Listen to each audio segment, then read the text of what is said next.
Belakangan ini lagi rame banget soal animasi merah putih One for All. Katanya sih film ini bahas soal nasionalisme. Tapi jujur nih, sebagai orang yang pernah belajar multimedia, gue ngeliatnya nih lebih kayak propaganda yang maksa, bukan karya seni yang jujur. Dan hari ini gue pengen ngobrolin soal animasi ini. Gimana? Karena kayak gini tuh lebih sering gagal total. Bukan karena niatnya jelek, tapi karena eksekusinya yang gagal. Gue pernah kuliah jurusan multimedia. Sedikit banyak gue ngerti cara bikin animasi itu seperti apa. Walaupun disclaimer gue bukan yang paling jago di sini. Tapi gue paham bahwa membuat animasi itu butuh riset visual, butuh storytelling yang kuat, butuh karakter yang kuat juga. Tapi merah putih One for All ini jatuh di hal yang paling dasar dalam animasi. Sense of taste, atau adalah sebuah rasa, atau lebih tepatnya ya seleranya gitu.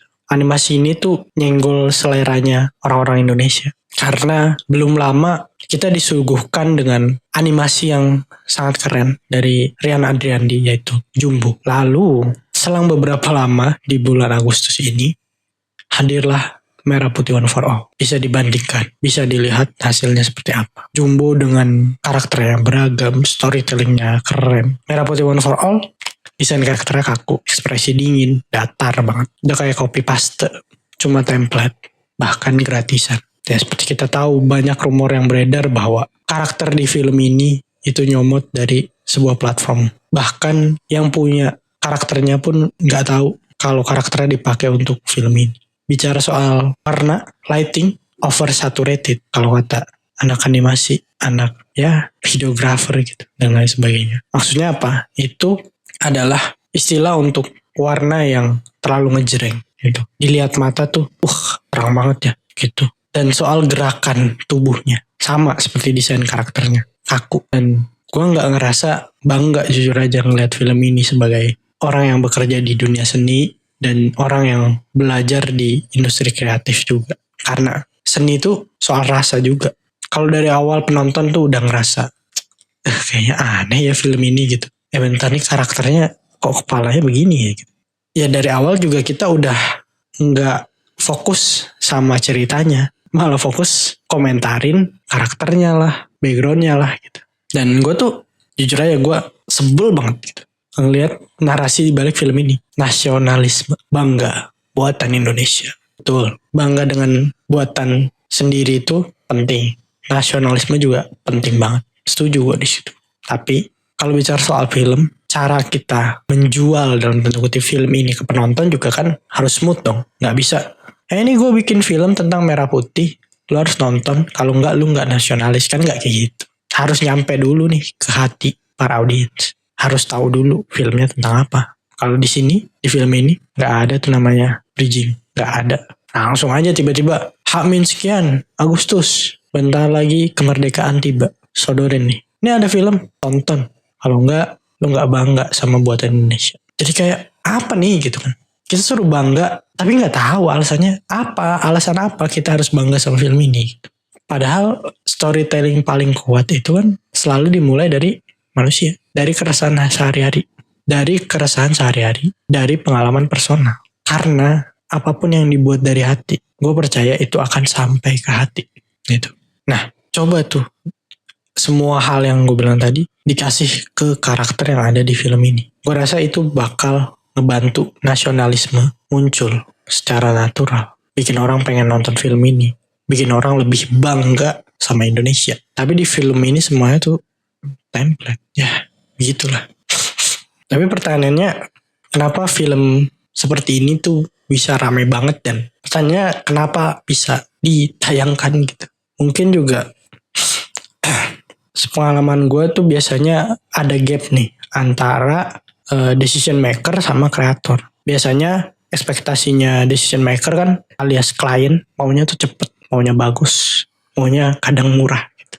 Kalau tiga hal itu bisa dikombinasikan, mereka mau semuanya. Sementara kreator ya cuma jadi eksekutor aja yang dengan pressure sebegitu besar, akhirnya lahirlah karya-karya instan seperti ini yang minim riset, minim rasa. Sangat disayangkan banget gitu, karena Indonesia tuh punya banyak banget animator yang keren banget. Storyteller yang brilian, musisi yang visioner. Tapi kenapa sih yang muncul ke publik tuh yang kayak gini? Apa karena sistem kita tuh masih lebih menghargai project timbang proses? Gue gak ngomong kayak gini buat jatuhin kreator ya.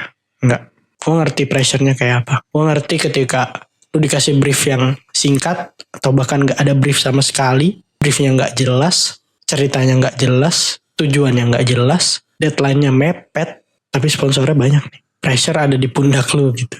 Dan sebagai pekerja seni, gue juga sedih. Karena ini bisa jadi contoh buruk loh. Seolah-olah, ini kualitas animasi kita kok turun lagi gitu. Dari yang tadinya sebagus Jumbo, kok ini turun lagi gitu. Kan sangat disayangkan banget. Gairah orang-orang untuk nonton animasi buatan Indonesia tuh jadi menurun lagi. Cuma karena film ini. Mau gak mau gue harus bilang itu. Karena kenyataannya seperti itu. Karena kalau kata Warren Buffett, it takes 20 years to build a reputation. And it takes only 5 minutes to ruin it. Butuh puluhan tahun untuk ngebangun reputasi yang baik. Cuma butuh 5 menit buat menghancurkannya.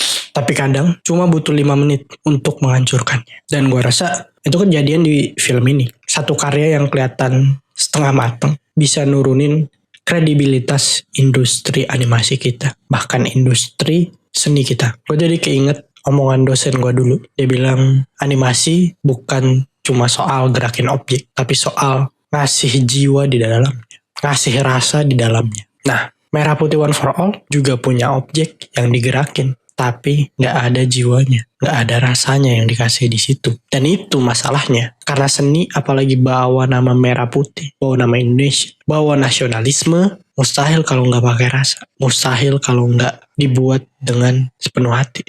Gue bikin video kritik kayak gini, bukan berarti gue anti sama yang namanya nasionalisme. Tapi gue cuma bingung aja. Gimana caranya bangga dengan buatan Indonesia kalau kualitasnya gak diperhatiin. Karena gue tuh pingin karya seni kita tuh bisa bangkit. Bisa jadi tuan di negaranya sendiri. Dan bisa lebih jujur di negaranya sendiri. Bahkan bisa lebih relevan untuk anak muda. Kalau mau bikin orang bangga sama Indonesia, jangan paksa mereka lewat slogan kosong yang relate sama kehidupan sehari-hari. Berangkat dari pengalaman manusia.